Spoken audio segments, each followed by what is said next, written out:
সব কিছুর জন্য ওই তুষারই দায়ী। আমাকেও ডবল ক্রস করে গেছে। এত বোঝানোর পরেও এখনো সে হাঁটু গেড়ে বসেছে আমার দিদিকে বিয়ে করার জন্য। দাঁড়া রে দাঁড়া, দেখাচ্ছি। আমিও দেখব তুই কি করে বাইরের দেশ থেকে এসে আমার দিদিকে বিয়ে করে নিয়ে যাস।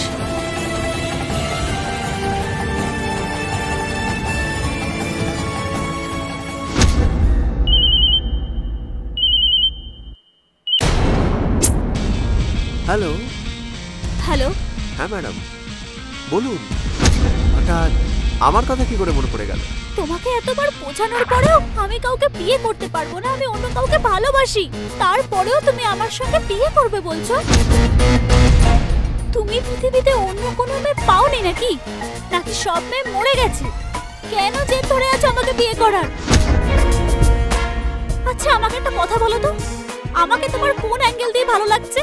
ক্ষমা করবেন, আমি তো আপনাকে সব অ্যাঙ্গেল দিয়ে দেখিনি, কিন্তু যেদিন দেখবো। দেখো আমি পুরো সিরিয়াস মুডেই আছি, আমার সঙ্গে এরকম ইয়ার্কি মারবে না বলে দিচ্ছি, না হলে সারা জীবন তুমিও সুখী হতে পারবে না আর আমিও নই। আচ্ছা ম্যাডাম, আপনি এত হাইপার হচ্ছেন কেন? আমি তো সিরিয়াসলি বলছি। তাছাড়া ডক্টর মহেশ তো পরিষ্কার বারণ করে দিলেন যে উনি বিয়ে করবেন না। এবার তো আপনার আমাকে বিয়ে করা ছাড়া তোমার কাছে আর কোনো রাস্তা নেই। দেখো ও আমার দিদির বিষয় নয়, আমার বিষয় বলছে। আরে আমি কোথায় বললাম যে ও তোমার দিদির ব্যাপারে বলছিল? হ্যাঁ, ও তো তোমার ব্যাপারেই বলছিল তারা ম্যাডাম।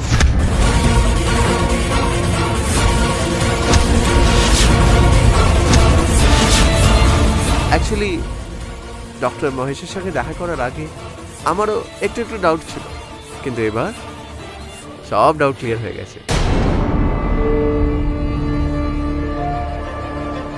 তার মানে আপনি আমাকে নয় তারিণী দিদিকে পছন্দ করেন?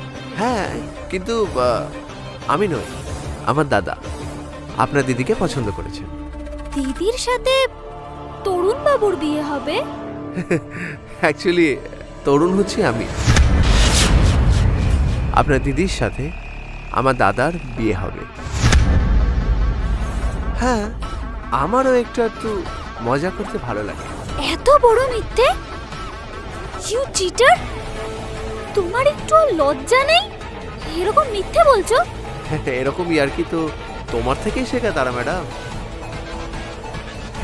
কেমন লাগলো আমার আইডিয়া?